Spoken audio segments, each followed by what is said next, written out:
Hey everyone, welcome to our webinar for roasting for homebrewing. I'm joined today with Joe Marrocco. Thank you very much, Joe, for joining us. Welcome everybody. Thank you, John.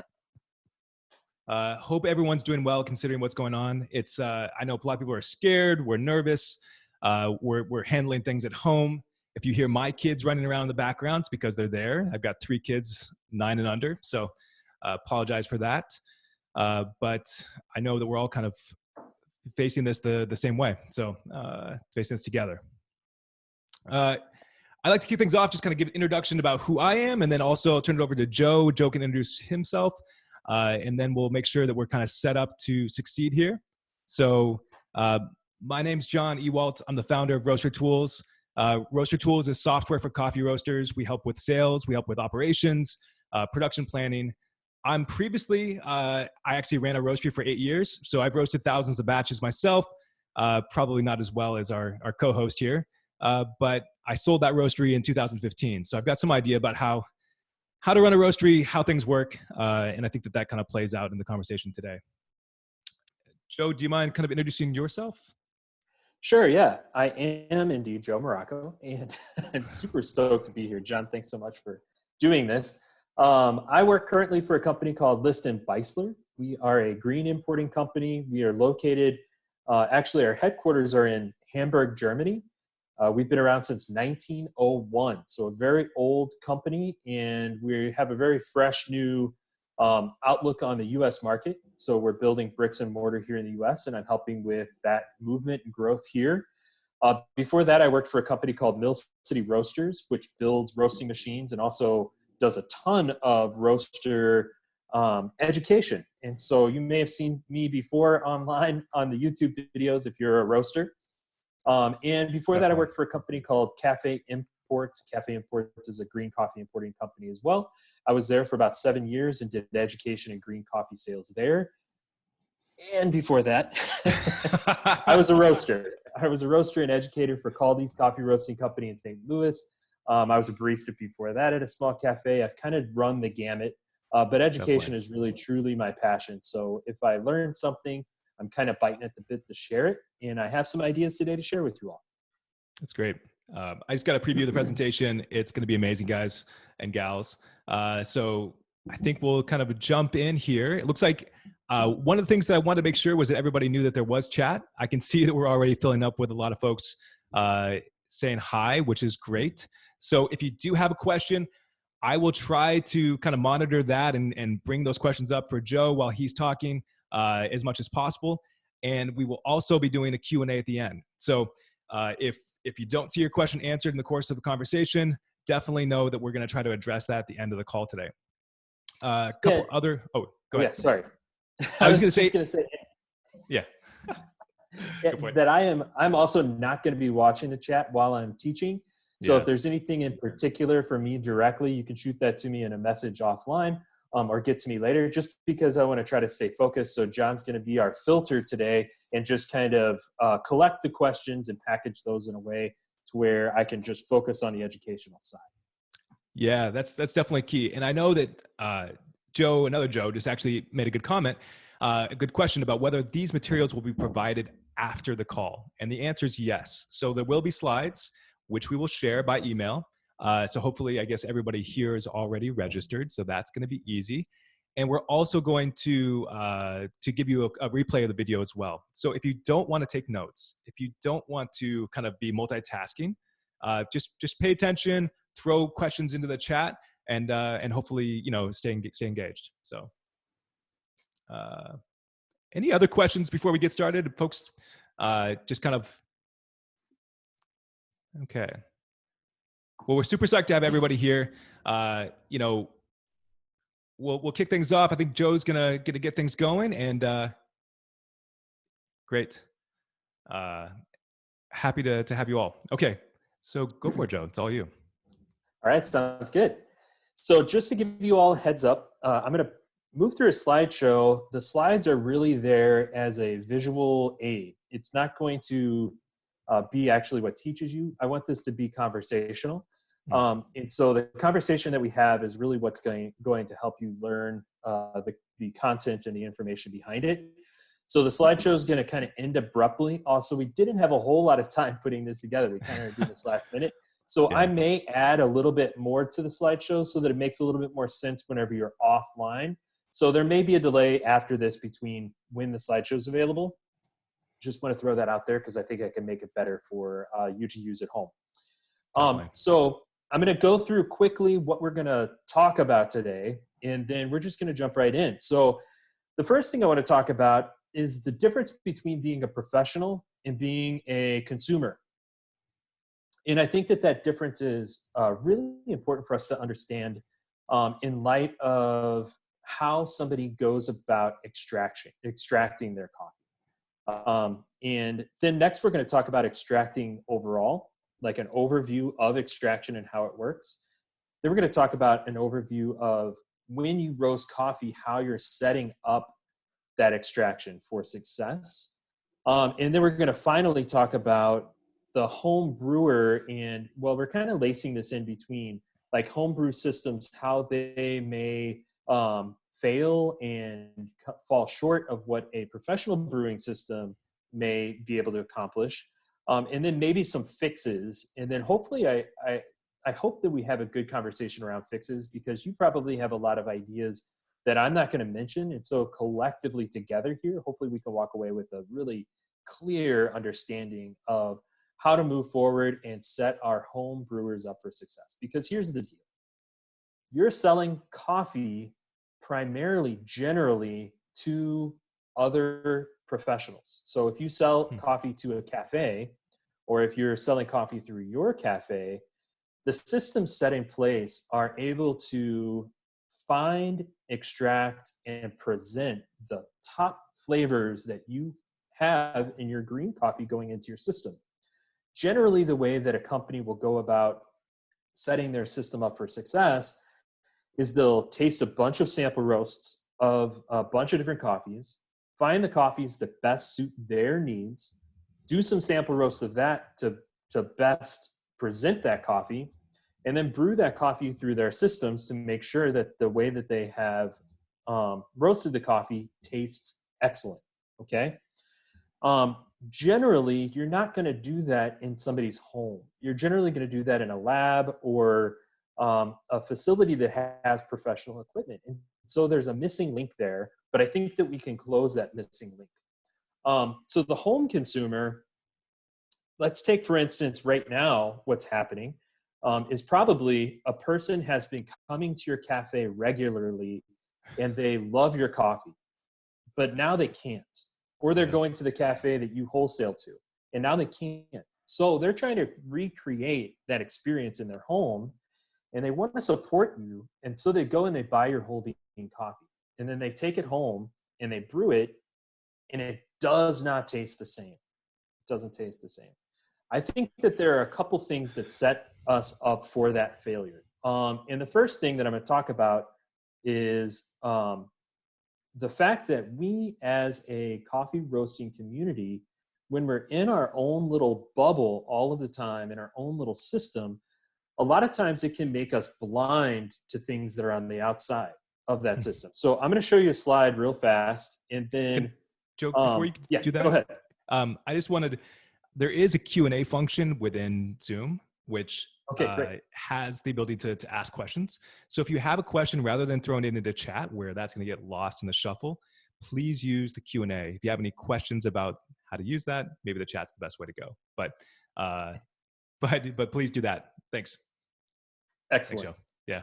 So I'm going to show you all a slide, and in the chat, John, you can take some tallies here. In the chat, I want you to tell me what you see, and I'm going to show it to you very briefly. So just tell me what you see real quickly. Okay, what did you see? So I'm hearing some didn't show up. Let's see, nothing. Didn't show up. Let me try one more time. It flashed. Did you see it quickly? Yeah, that's a good question. Okay, black box, flash, stairs, flash something. Okay, great. A So sign. sometimes whenever we, sometimes whenever we take a brief view at something, we only see it in part, and we can't really appreciate the nuance to that thing that's actually there. And when you look a little bit more deeply at something, you begin to really see the nuance, and it changes its form in your mind. Hmm. So for a home user with coffee, generally they're just taking a snapshot and they're not really thinking about the coffee in the same way that you do as a professional. As a professional, you have analyzed the coffee, critiqued it, and you begin to kind of see through the coffee in a different way. So if you use a slide like this, for instance, or picture like this is one of those 3D images that takes you a little while. It's called the magic eye.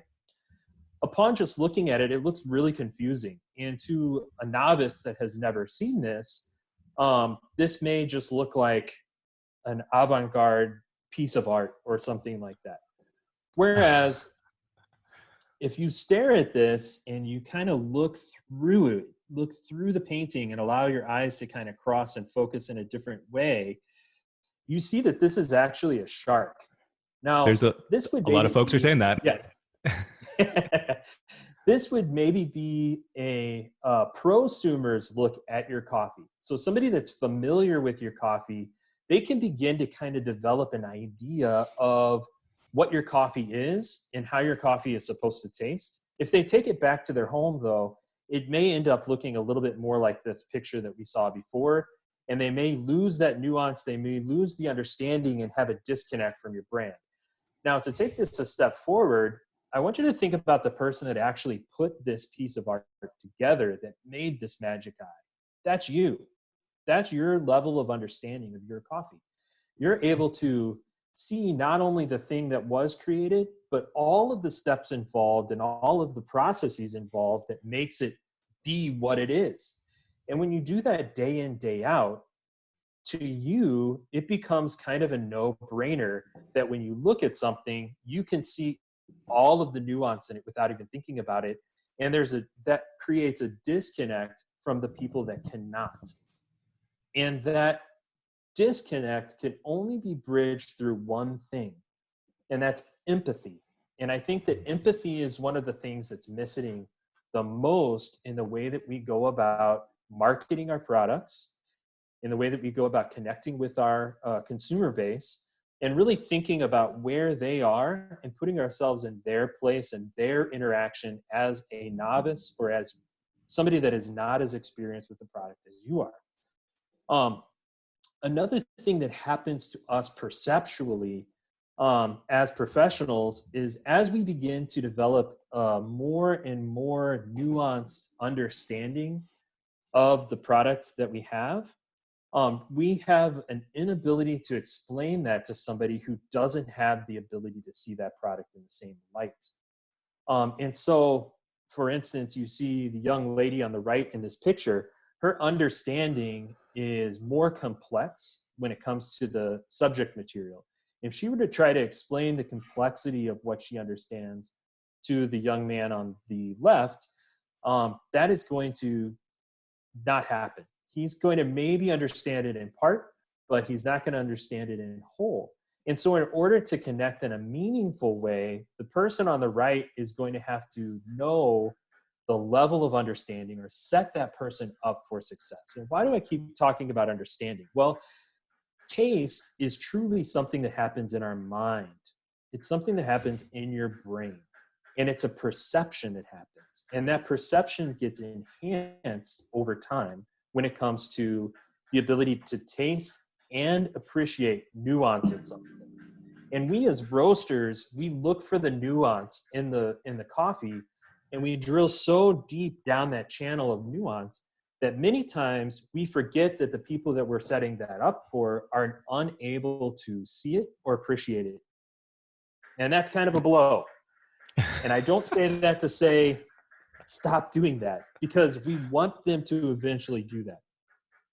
Especially in the cafe setting, especially where we can use other tools like the water that we use, the grinders that we use, the brewer that we use, the dose, the time, all of the other brewing factors that we have at our fingertips and we have knowledge of.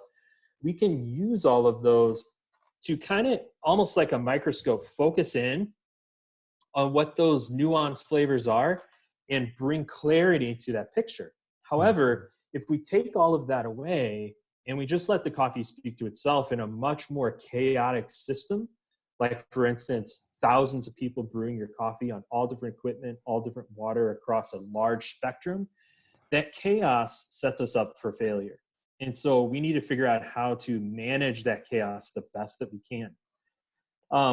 This is a picture of bias. And bias in terms of social bias is, of course, something that is really bad. And I'm not talking about that. Bias in terms of me trying to present something that I find likable or enjoyable to my customer is actually a good bias. Okay. So in other words, this is what I want. This is what I want to create. And this is the experience that I want you to have because I prefer it and because it speaks to who we are as a company. So if you look down in the bottom left quadrant, think about that as your target, okay?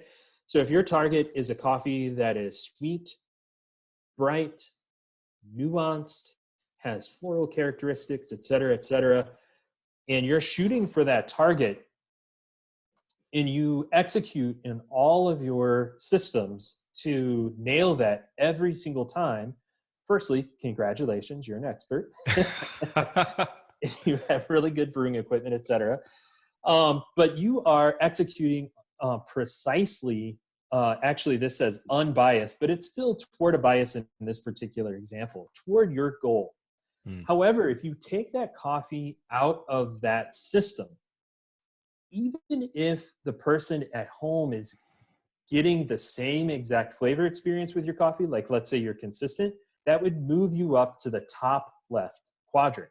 For them, they're no longer tasting the same things that you wanted them to taste. They're tasting something and they're tasting it consistently, but they're not tasting exactly the same way that you wanted it to taste. So you need to figure out how you can move toward their target.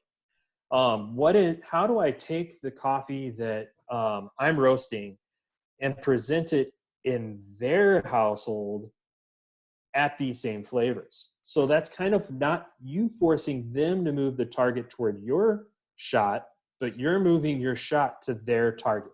Does that make sense? I hope that makes sense. It definitely does. And Joe, one thing, if you want to use your mouse to like point at different things, that's also, we'll be able to see that as well. So there you go. Yeah. Pointing. Excellent. Yeah. Okay, let me go back here. So over here, we see this not precise. We see this not precise. This is the first step as a roaster. And so I'm not talking about like learning how to roast or learning how to brew. That's those things. I'm talking about figuring out if your target is accurate to the audience that is actually using your product. Okay. Is there, I think it'll come up, but is there anything around, I'll save that question for later, actually. We'll okay. Yeah. All right. Put a pin in. Yeah. That's podcast talk. So now we're going to move on into a little bit of science. Okay. The science that I want to touch on first is just extraction, because maybe some of you are still over here in the not precise area. So this is going to help you regardless of whether you're setting somebody up to be successful at home or whether you're still learning how to roast and brew. Okay. So this is water. And this is what we would call total dissolved solids, or the total dissolved particles basically in water. If you look over toward the left, you go from 0 over toward the right, you go to 500 parts per million. That's a lot of, not a lot of parts in a whole lot of water. If you think about only 500 parts in a million parts of water, that's still very low TDS. However, for good coffee brewing, we want to be somewhere in the 75, so somewhere over here, to about 120 parts per million. That's what the SCA recommends for good brewing. And there's reasons for this, sorry. If you are over in this general area, your water has so many particles in it already that those particles interfere with the water. It's called osmotic pressure. It interferes with the amount that the water can pull into itself. Okay, so if you think about a water as having a threshold of how many particles it can pull into itself, or how many of these dots there would be in, say, 12 ounces of water, you'll reach that threshold much higher or much sooner if you have a higher TDS to start with. Does that make sense? Hopefully.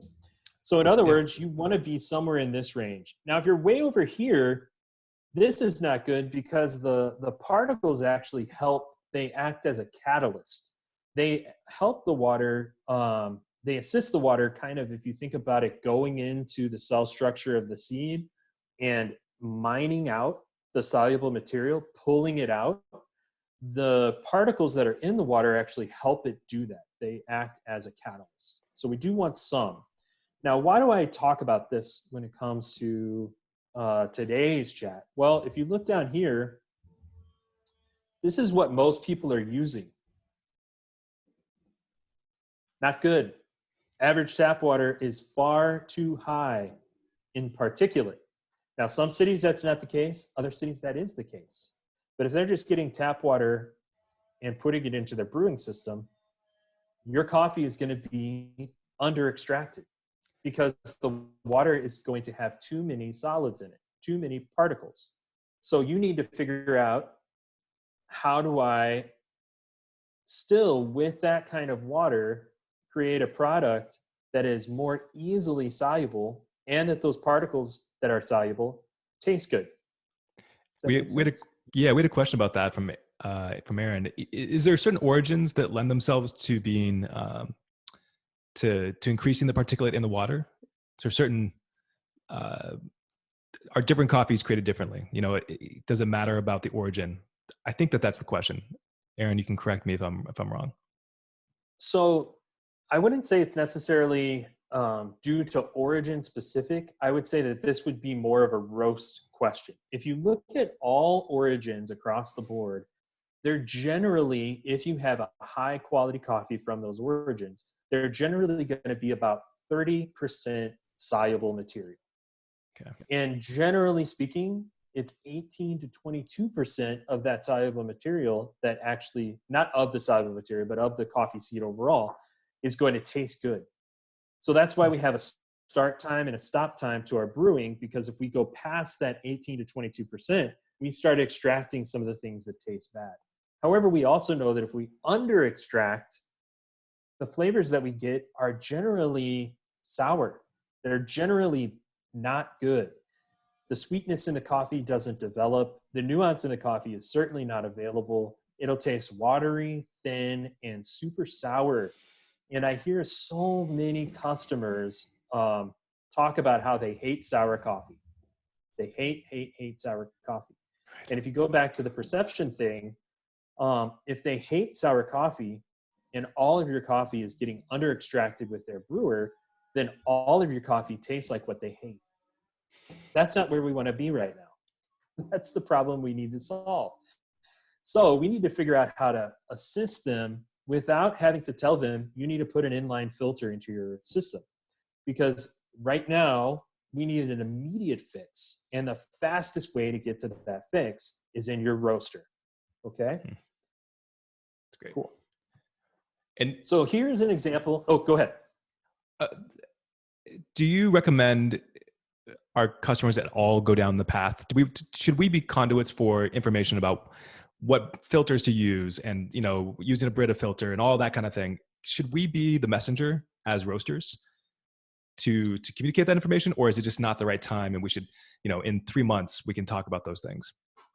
I think we can always talk about those things. I think the reality of people doing those things is very slim. If you want, I think the fastest path to really good water at home is probably using a service like Third Wave Water, where you just get distilled water and you mix in the correct amount of particulate and the correct types of particles, that's a whole nother discussion. Usually a thing like a Brita filter doesn't actually do a whole lot to make the coffee or the water, within that coffee range. Okay.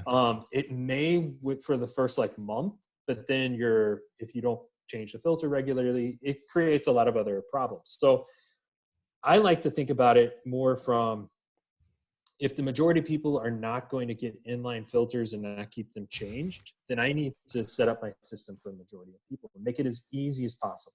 That's my message that I'm bringing today. The steps that you take beyond that are obviously, your own company's decision. But if I think about triaging the situation, I think that our triage for this is, how do I roast to fix this? And then we can work our way backward. And hopefully there's a town somewhere someday that all of their city water is perfect for extraction, because the customers are speaking and they want to brew at home and all their water is now perfect. But we're waiting for that day. Right. One thing at a time. That's right. So I'm going to talk a little bit about what osmosis is, or what diffusion is actually, because osmosis is something that happens in a living plant. We kind of mimic it almost through the diffusion that we create during extraction. So it's good to understand. But here we have on the left, you see two groups of particles, and these particles are in movement, as are all particles that exist. They're constantly in movement. And you can see that the white particles on top are isolated and the red particles on bottom are isolated. If there's a perforation between the guard that separates those particulates will slowly diffuse into each other until they're equal. They're not quite equal in the picture that I'm showing there, but they're in the process of coming into equal balance. Okay, we're going to revisit this idea here in a little bit. So this is water, and these are water particles that are getting hot. So on the left-hand side, you have cold particles. On the right-hand side, you have hot particles.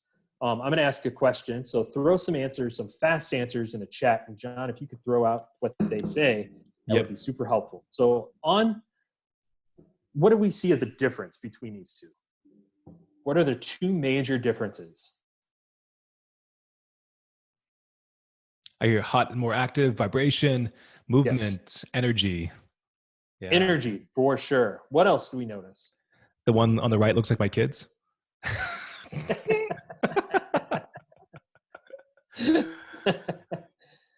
Yes. Yeah, so vibration, space between the particles is less. Space. Yeah. Hot equals less dense. Yeah, I like that. Yep. So as those particles heat, they separate out. While they separate out, that does one thing. It allows for more particles in the solution. Cold water fights becoming a solution. Hot water is more readily a solution because it's more diffuse. Secondly, since it's vibrating more and has more space, that energy is able to pull out or extract more out of the coffee. Now, why do I share this? Well, have you ever used a Mr. Coffee brewer? It doesn't get hot enough. Right. It doesn't get hot enough.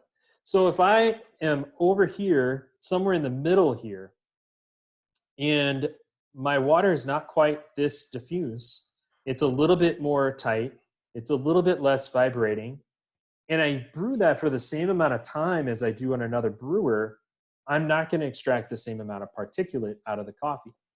And the reality is, when I extract, there are things that are more soluble and there are things that are less soluble in the coffee. Those things that are more soluble are the smaller molecules that have more ionic charge to them. They're ions, and ions are acids. Okay, so acids are able to, by nature of being both very small and by being charged, they're able to attract to the water molecules much more quickly. And so they are the first things to dissolve out of the coffee particles. Second things are going to be your slightly larger molecules that are also very soluble. Those are going to be your sugars.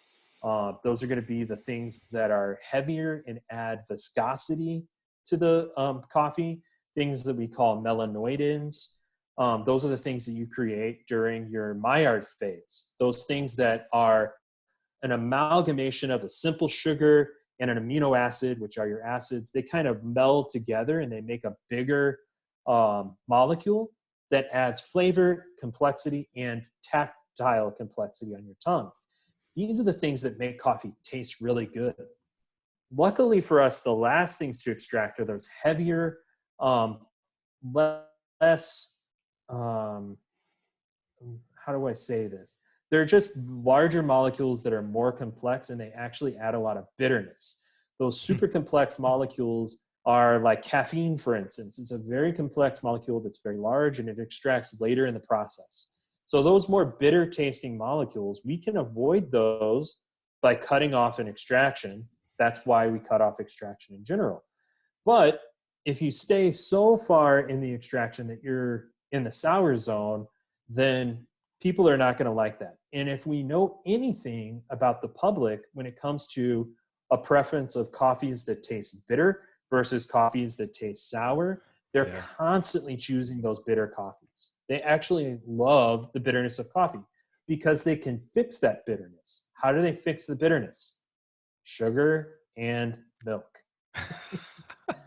But they can't fix the sourness. If you add that milk to something sour, it tastes worse. One couple questions coming up about grind size, and I'm not sure if you're going to get to that. And then we also, will. Okay, yep. Great. And then brew method. Should we kind of assume that most of this is kind of aimed towards that Mr. Coffee kind of focus because that's the general public? Absolutely. Yep. Great. Absolutely true. That's the general public. If you have, and I'm going to answer that. Actually, I'll just jump ahead and say something here.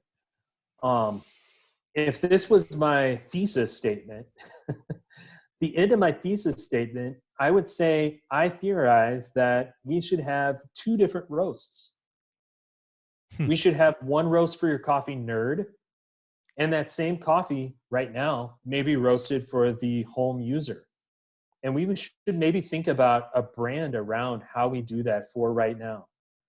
Like, what is the COVID-19 roast that we have for the person that's going to be brewing this in their Mr. Coffee that they have kept dusty in their closet because they've been coming into the cafe over and over. And now they can't go out into the public to go buy a new machine. And you can't go to their house and help them learn how to extract well on a brand new machine or whatever the case may be. So that's maybe where we're getting to at the end of this, but I'll just jump ahead a little. Okay. Sorry. All good. I'm going to exemplify this a little bit here. So here you have the water that is cold on the left, and you have, this is actually sugar molecules. I can tell that by the shape of the molecule represented there. That would technically be sucrose. And that sucrose molecule it gloms together. So each one of those little hexagons is a sugar molecule, but they clump together. And so in order for that to be dissolved, it actually has to break up into the individual molecules, and that's how it becomes a solution. So then you see over on the right that that's the solution, okay? The hot water, since it vibrates so rapidly, since it has more space and it's more active and energetic, it can actually not only dissolve the individual sugar molecules and create a solution with that, but it also breaks it up into individual molecules. So you can test this at your house. Just get cold water and hot water, put a teaspoon of sugar in each, and see how long it takes to stir the two together into a solution, and you'll see. This is just an argument for your home users not using enough hot water, or the water doesn't get hot enough in their brewers. So we need to figure out how to maybe stay away from this. How can we break this up a little bit more so that we create a successful extraction with the same particles present. This is a actual look at this under a little bit more scientific scope. Here's a look at salt. I love this one. Sodium chloride. You can see here the way that the molecule of H2O is charged directly correlates to the charge, positive, negative, of the atoms that the molecule is made up of. And the reason that I bring this up is because not only are there more particles in somebody's water at home, not only is your water not hot enough, but the type of particles that their water is comprised of matters. Because if you have certain particles in the water that are charged either positive or negative, which we would then say, are they acidic or are they base on that pH scale? That will automatically kind of tie up your water molecules in a specific order. So that these water molecules, like for instance, these water molecules here that are tied up around this sodium atom, they're no longer going to be able to tie up around another positive atom. And so if I have if I have a highly acidic, for instance, compound that's in my water, or my water is already a little bit more acidic, then I know by nature of that, it's not going to extract things like this because the molecule is going to be tied up already. It's not going to be as easy to use. I know that's a little technical. I hope that that is helpful. We'll get into how that's helpful for roasting. Don't worry. Okay, we're going to switch gears. Well, are there any questions about this before I switch gears? We do have some kind of general questions about more water that I think what we can do is kind of compile those, and maybe we can come back to that in the email, the follow-up email, with a little bit more resources. Cool. I think that might be better than taking time here. So yeah. Yeah, and there's a great book out there called Water for Coffee. It's actually written by Chris Hendon, who is a PhD. He's a professor and he's a coffee nerd. And Maxwell, I'm forgetting Max's last name. I'm so sorry. My ability to remember names is horrible. So please forgive me on that. Anyway, Dashwood? Dashwood, yes. Oh, thank you. Yeah. Cool. So that book is great if you really want to dive into this in a deep way. That goes way beyond my knowledge level on the water side, and probably way beyond anything that you need to know in terms of helping somebody at home with their water. Mm-hmm. I think it's really good to kind of keep that in perspective that, again, going back to the very beginning of this presentation, there's the nerd profile or the nerd perspective on this. And then there's the average home user. And today is really about trying to figure out how we can help you deliver a product that helps your business at home. And so there's you have to kind of separate out those two interests. And right now, I think the focus is, what can we help you do to make that coffee that you're serving the best possible coffee in a Mr. Coffee Maker or something equivalent? Yep, exactly. All right, we're going to jump into the physical aspects of your green coffee. We're going to go through that and how it changes while you roast it. Then we're going to put all of this together in a way that hopefully makes more sense to our objectives. So this is a microscopic look at a cross-section of green coffee that has been dried. And you can see here, these are the cellular walls. Plant cells have cell walls. And this basically, if we were to look at it three-dimensional, this would be a full, globe, basically, around this stuff inside.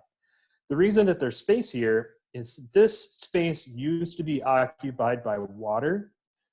When you dry the green coffee down, the cell inside of that coffee shrinks and it kind of pulls off from the wall. But it's in there, it's stable. And the material that's stored in here is kind of what you see as a mass. Okay, that material that's stored in there is what we're going to cook. Okay, so right now, basically the way that a cell works is the plant draws in water, it draws in sunlight, and it draws in other photosynthates, sunlight, water, carbon dioxide, other vitamins and minerals that help it process these things into stored energy, okay? Or like very simple sugars and amino acids. Simple sugars and amino acids are soluble with water. It creates those things in the leaves. And then water, since it's soluble, brings it from the leaves down the plant stem, up and back into a cherry as the cherry develops, and it stores it in the cellular material of the seed. The seed acts like a storage facility. The cell in the seed reconfigures those small molecules into very large molecular chains we call proteins and starches or polysaccharides. Those proteins and starches are large molecules that the water is unable to pull back out of the seed. So it brings stuff in, the seed grabs it and changes it, and then the water runs out and goes get more. And so it kind of creates this storage system. So when we roast, we actually take those large particles and we break them down into their smaller bits that are once again soluble. The plant does this whenever it's starting to grow. We kind of do that when we kill the seed and break those things apart. So let's look at what that looks like. So now you can see that those things have been broken down. This is a much better picture. I love this picture. You can see that those things have been broken down and they've basically glazed. They've melted and glazed the inside of this cell wall. That's super cool. So where this seed was cut, all of this material is now exposed. So this, if I were to add water to it, the part of this brown material that went through roasting, and you can see over here, it's super cool. Some of these globules are more brown, some of them are less brown, and some of them are not brown at all. So these are different chemical compounds that have broken down and reconglomerated together in different molecular order. So these are all different compounds that'll all taste different. This is what adds vibrancy to your coffee. Well, you can see that if I add water to that, the water would melt that down and just extract it right out of the cell structure, right? Well, now I want you to think about what is behind where we have not cut. Okay, there are other boxes inside of this cell structure that have not yet been accessed by the water. So we have to give that time. The water has to penetrate through the cell wall, go inside, melt that stuff down, and have the time to extract it out, okay, in order for us to have good brewing. All right, here's another look. This is just a surface structure of something that's been cut. Super cool, huh? I just love looking at these photos. These are all online too. You can Google them. So we're starting to see some links as well. People are sharing links in the chat. Okay, cool. I love it. So here is a particle of ground coffee.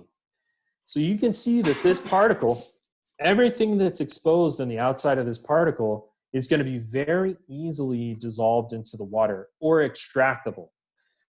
So we talk about roasting coffee for solubility.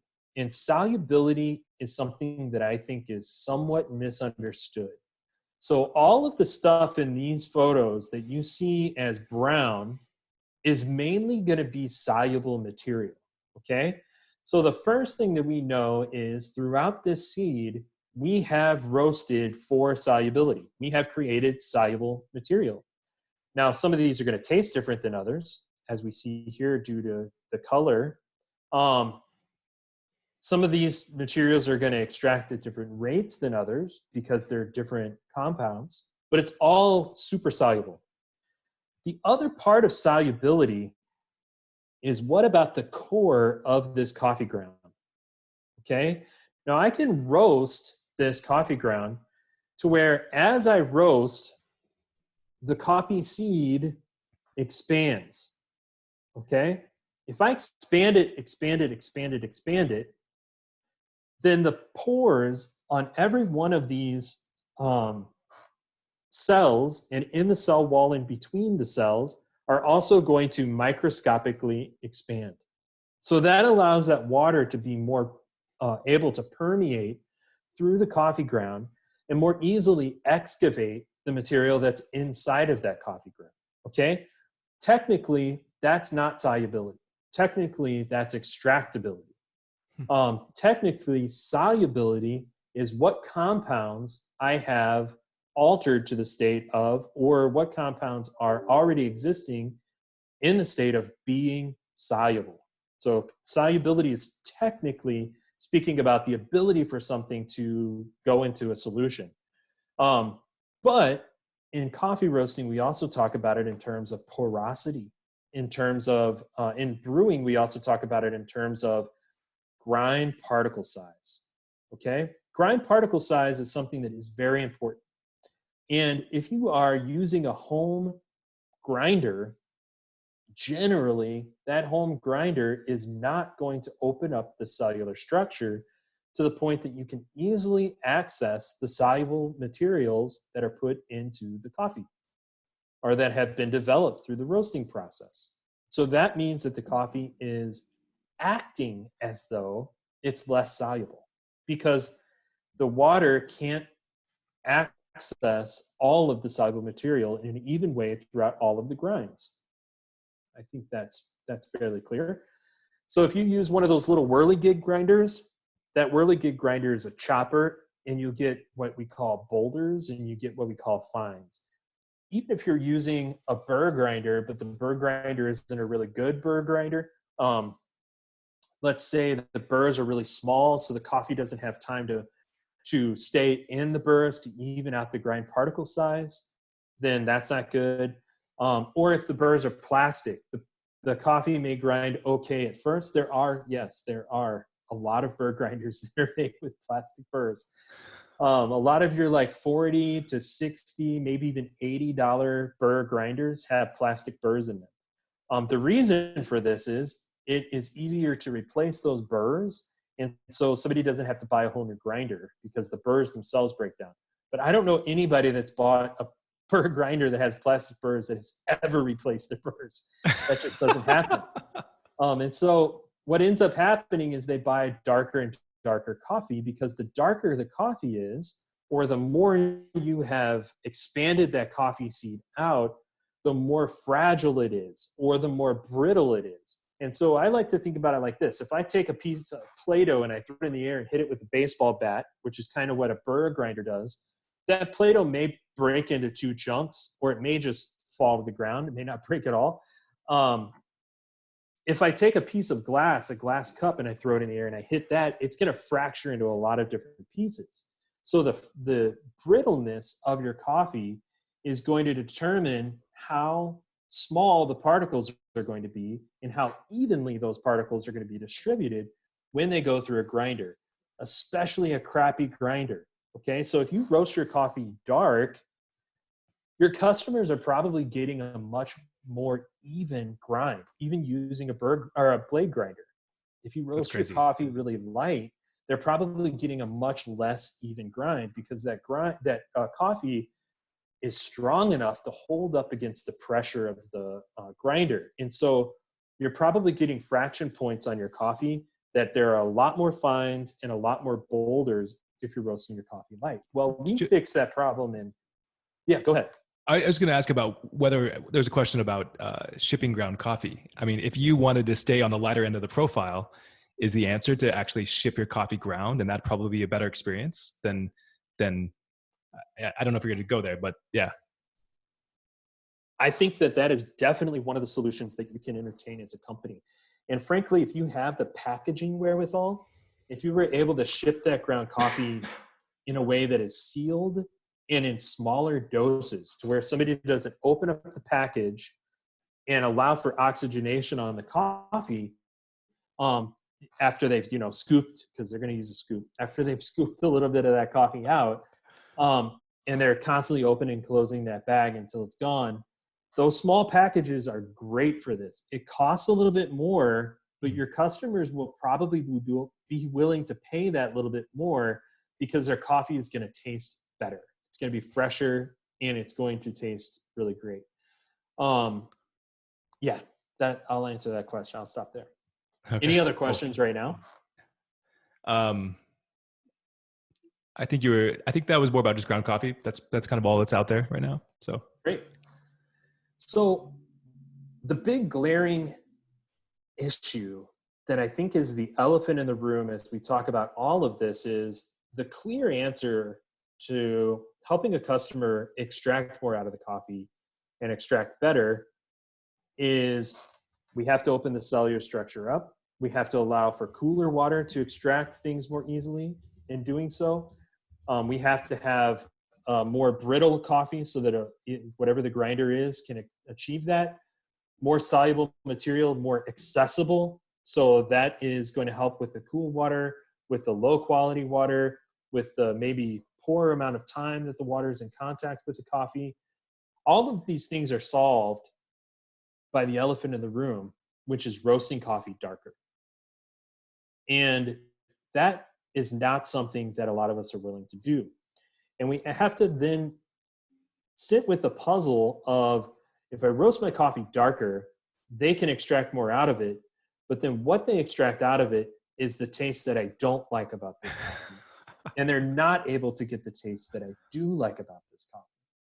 So how do we get the coffee seed to expand a little bit more? How do we get the coffee seed to be more brittle? How do we highlight the flavors that are more easily dissolved in the water at cooler temperatures, but that also taste good and add that viscosity without getting into that dark, burnt flavor? Well, some of you may say, I don't care. I'm going to go for the dark roast. And that's awesome. And I actually encourage that. I think that that's great. I think that there's tons of room for that. And I think that as really, really good coffee has become more and more scarce, that's actually a way that a lot of us are going to be going. But for those of you that are trying to solve this puzzle that do want to stay lighter, I am going to present a couple of options. Number one, roast longer before you reach first crack. Roast longer before you reach first crack. One of the reasons for this, or one of the things that this does, is it diminishes your acidity. Now, a lot of roasters talk about baking, and a lot of instructors talk about baking being a roast defect. And I do not believe baking is a roast defect. I don't believe in roast defects. I believe that anything that you do that is hitting your target cannot be nature of hitting your target be a defect. If it's something that you intend to do, a defect is something that is out of your control, that you can't figure out how it happened, and it's creating a negative flavor that you're trying to solve. That's a defect. Is tipping a defect? Well, if the only way that you can roast your coffee to make it taste as good as you want it to taste still creates tipping, but it doesn't taste better without doing that thing that's creating tipping, then for that roast, it is not a defect. Defects are things that you cannot control, okay? That are creating negative flavors that you want to eliminate. So by nature of that, baking is actually a tool in your toolbox. If there is a flavor that you need to diminish, baking is kind of like a sander. It can sand that barb down off of your coffee and flatten it out. Flattening certain flavors is good. And when your home user is saying that your coffee is super sour and they hate that flavor, and you can solve that by extending your roast out a little bit, by opening up the coffee so that it's more easily accessed by cooler, higher particulate water, and so that they can get those sweeter, nicer flavors, then bake your coffee. It's okay. It's okay. I'm not going to come to your shop or your roastery and scold you for this. Nobody's going to scold you for this. And I think that a lot of us have the fear that if we break these conventional rules of roasting, in order to achieve something that's successful for our customers who are begging us to do it, that we're somehow less than, or we won't add up, and that's just not true. So extending that out will shave off the acidity, and it opens your coffee up to more melanoidins. And this has been proven. If you've read the book by Rob Hoss, that book it expands on this quite extensively. Okay, there is obviously a point where you can roast it so long and so drawn out that you are not even developing enough melanoidins. That is maybe the technical term for baking as a defect, but you'll clearly find that line if you're tasting your coffee, right? You'll clearly find that is past the point of where you need to be, and you just back up off of that a little bit. So that's the first thing. The second thing is you can go a shade darker or a shade deeper into your roast if you're going a little bit more slowly. So slowing things down prior to first crack can also allow you to slow things down after first crack and more easily target the end of your roast. I see a lot of trends right now where roasters are going faster because they're so terrified of baking their coffee that they're actually never giving their coffee a chance to fully develop acidity. Acidity has to be developed in the coffee. It doesn't exist just naturally. There are some acids that exist naturally. Chlorogenic acid is one, but chlorogenic acid is almost completely burned out of the coffee before you hit first crack. It's a precursory acid. And the acids that you're tasting in the coffee are generally created by breaking down proteins in the coffee into their amino acid parts. And so in order to do that, you actually have to develop the coffee more. So when we talk about development, that development starts when you start seeing browning on your coffee. If you can allow for that browning to extend, you get more flavor out of the coffee as long as you keep those molecular chains breaking down. So there does have to be some continuing heat. I just want to, you've definitely set off a long set of questions here. So people, before we go too deep, I want to make sure that we're kind of catching folks up a little bit. And I also want to point out that we are at the end of the hour. We're going to stay on. I hope, Joe, that's okay with you. For sure. Yep. So we'll stay on here. We'll continue to record this. But if you do have to go, we really appreciate it. We'll follow up with a email. Stay well, everybody. But again, we're going to stay here. We're going to still answer questions. We're going to continue talking. But if you have to leave, we understand. So questions are, what is long? We have like Scott Rouse recommending 8 to 9 minutes. For me, that is short. What does longer look in practice? Like, can we come up with some general definitions, or is this too specific to every roast machine? Yeah. So if you want to have super potent acidity balanced with good sweetness and very low roast characteristic in your coffee on high quality, professionally brewing systems with good quality water, then generally speaking, I would say 8 to 10 minutes is a good target. Okay. But we are outside of those rules. We're outside of those systems. And so I would say experiment. If you have a small roaster, do some experiments. And this leads me to the next thing, which is if you're doing experiments, that you want to be able to ensure that a home user is tasting your coffee well, those experiments need to be on equipment that mimics your home user's equipment. You're not going to be able to cup your way to this solution. You've got to get a Mr. Coffee. You've got to use your city water. You've got to get a blade grinder or a cheap burr grinder or both, and do your tasting experiments through that. Joe, just putting the video back on you. Okay,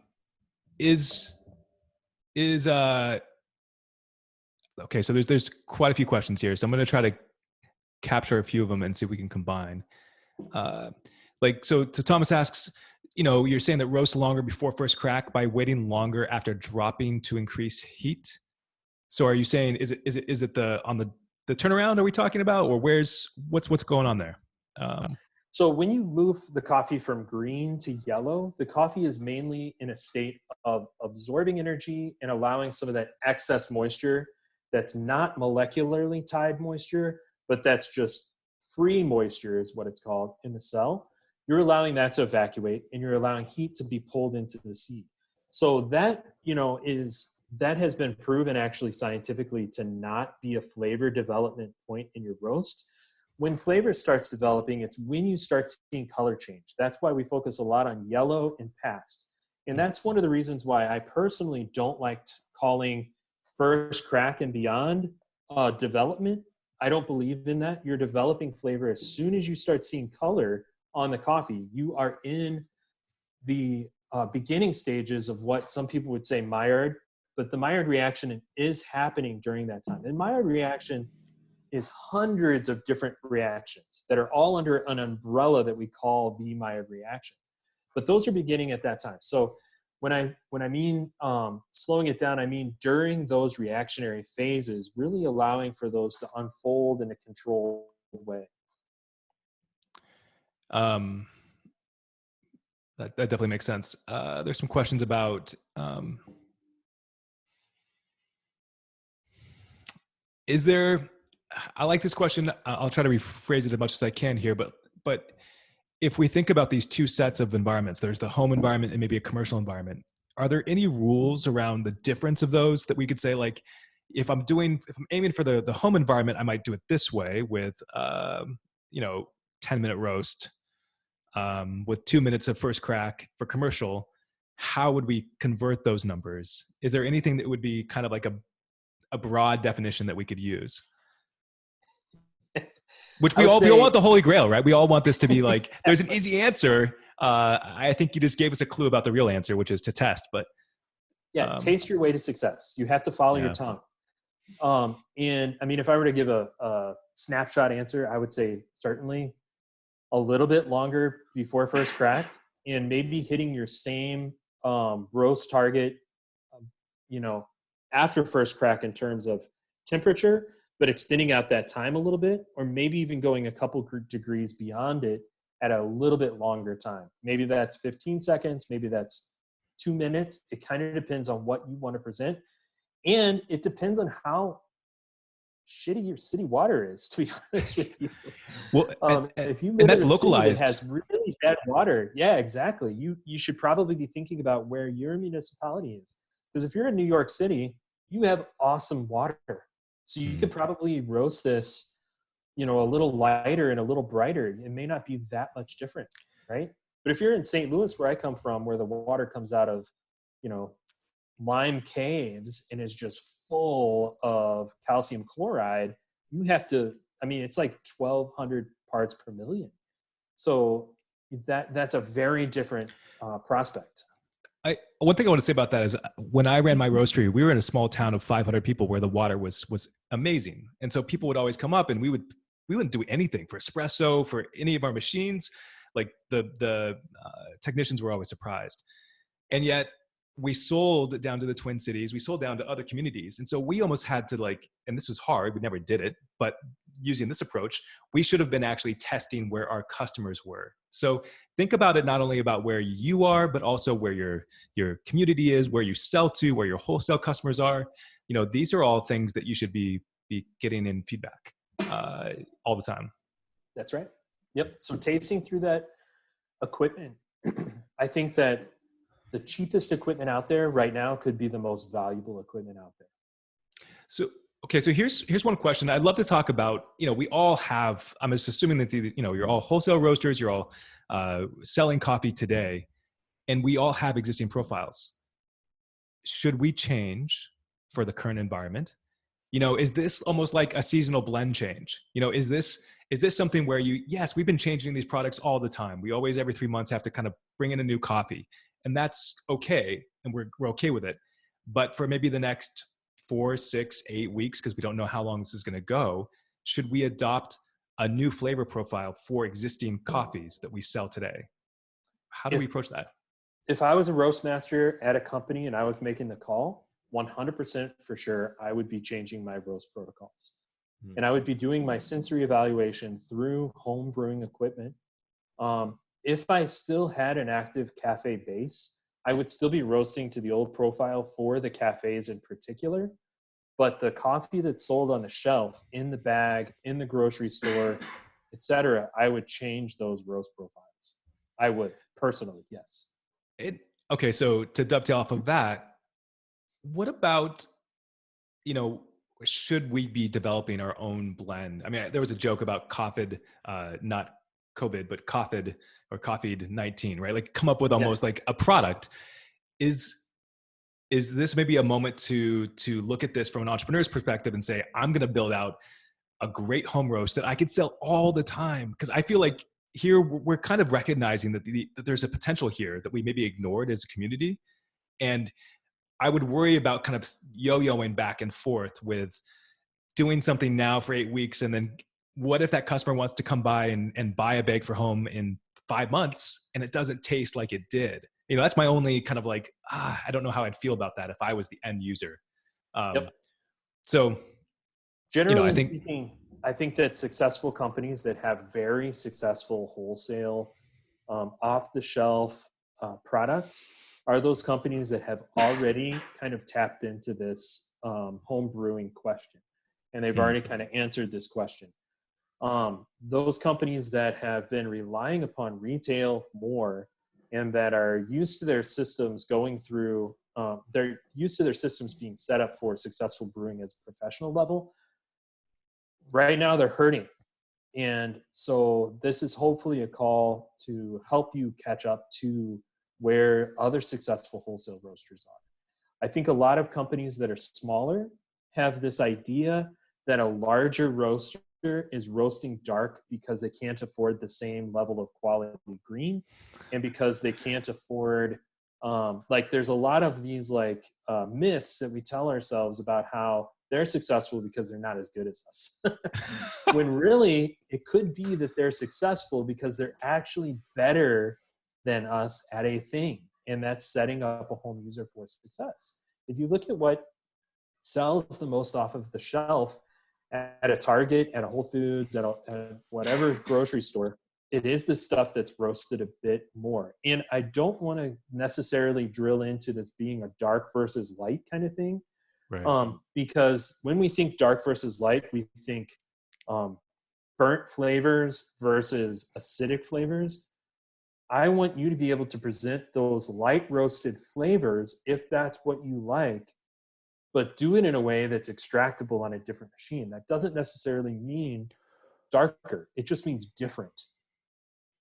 And I think that also plays out that the test that Joe's recommending, do it on that first level. That first pass could be in your home environment, but you might be surprised when you bring those same coffees back into your cafe environment. They might shine in ways that complement or extend your lineup of coffees. And you might be like, this is actually a great coffee for my cafe as well. So I think that this is a moment to reevaluate and be open to new ideas, and then allow those to hopefully seep back into your kind of 9 to 5 normal business. Mm-hmm. And so actually we do have some questions about green, and I think it might be good to talk, if you have a second, to talk about Cool. how green affects all of this, and how much that should play into what we're doing and how we approach it. For sure. Yeah, what I'll say to that is a more dense coffee is going to require more time. And a more dense coffee is a higher quality coffee in general. There's more content in that coffee, and the cellular structure of that coffee is more more together. It's kind of like well, I mean, it's more dense, but I'm trying to re-explain that word. So if you think about it being more compact, the water has less of an ability to get in there, and it holds more inside. So the water has to do more work. There's more acid that's going to extract into the water more quickly. And those other flavors that are really good are going to be harder to develop. So it's almost like the reverse thinking of what I see a lot of roasters do, which is they'll take their really high quality coffees, which are super dense, hard beans, and they'll roast them super fast, and they'll roast them super light. And then I drink them here at my house, and they just taste like grass. And I have good water. I have a great Baratza grinder. I have a very nice brewer, and I do home brew and pour over. And if I can't make it not taste like grass, I don't know what they're doing in their cafes, but the avoidance of that grassy flavor is preferred by most people at home, including professionals. Definitely. Yeah. So time, even on those, even for your cafe roasting, is super important. Allow the coffee to absorb heat. allow the coffee to expand out while it's going through those initial flavor creative processing. One thing we haven't talked about, and I see that there's quite a few people still on, so there's obviously some interest here. But how about blends? Like your approach? We've talked about roasting, but do blends have a bigger place in this? Can blends be an opportunity to, uh, I'm thinking about post roast blends mostly, but to balance out and create that complexity with different profiles, for home use. Definitely. I mean, most home users are already going to gravitate toward the blends, and most roasters are already roasting blends a little bit more. And Mm-hmm. a lot of roasters are confused, and they think that a customer won't buy the single origin because they're afraid of it, because it has a weird name. We jump to all these weird conclusions, but it's probably because it doesn't taste as good as the blend does on their equipment. Yes. So you're probably seeing blend sales increase already. It's most likely due to your roast. The other flip side to that dense question too, or the green coffee question, is your lower density coffees are already kind of set up for better extraction, even though the flavors inside are probably not as good. Mm. So a more dense coffee just takes more TLC, it takes more time, it takes more development. Another thing that I want to say is strategically, when you think about targeting an end roast, which is really the defining moment of where you're going to make your flavor call on a coffee, if you're moving that coffee very quickly, it's kind of like a car speeding and then all of a sudden needs to slam on its brakes. And if that car needs to stop at a particular point, the faster it's going into that point, the less likely it's able to be controlled at that end point. Or if you think about it, more of a real example of this is an airplane coming in for a landing. If that airplane's moving too quickly, it's going to miss the landing and it's going to crash and burn. So by slowing things down, we give ourselves also not only a clearer target, but a more repeatable target roast after roast.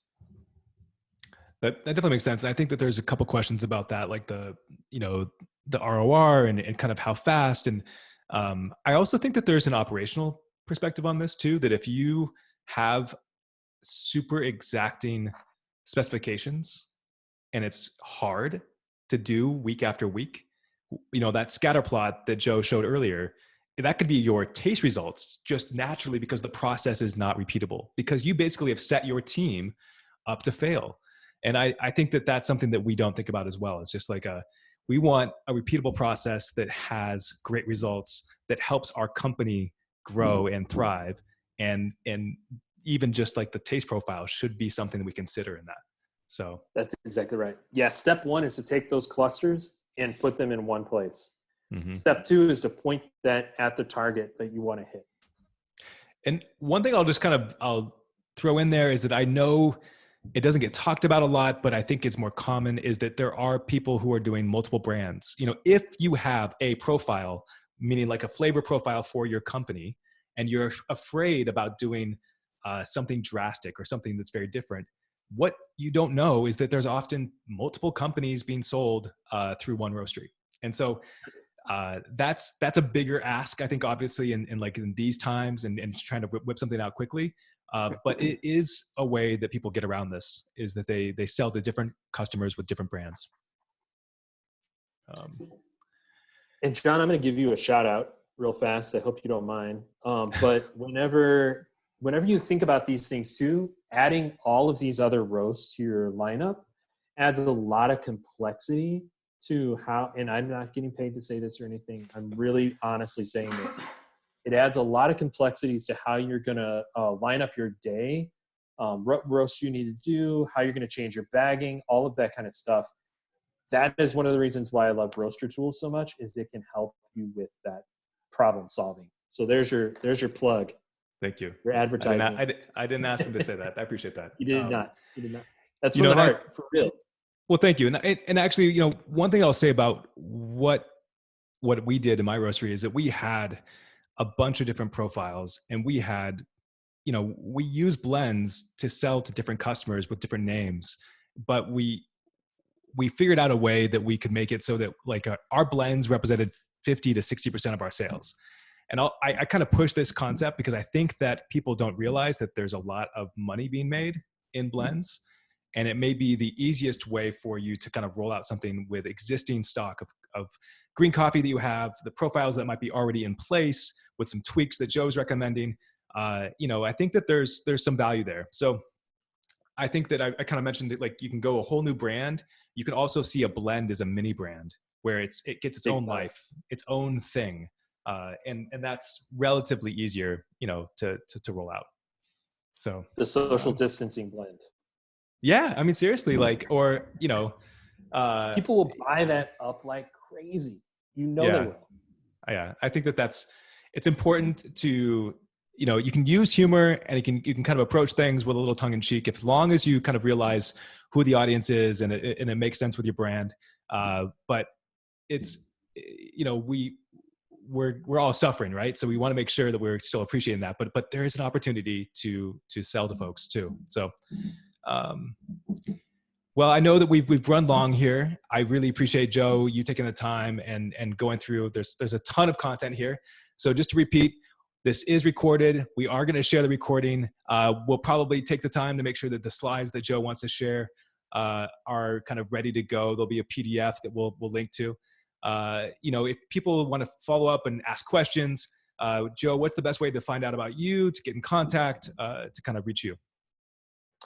Yeah, again, I'm at List and Beisler. You can shoot me an email, joe.marrocco, that's MARROCCO, at list-beisler, that's BEISLER.US. And I'll put that in the slideshow for you all as well. And you can follow me on Instagram and Twitter. I'm at Roaster Joe. Great.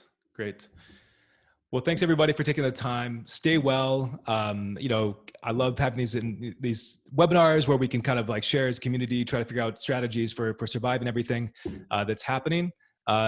We will follow up in the next couple of days, and be well, everybody. So thank you all. See you next time. Thank you. Bye-bye.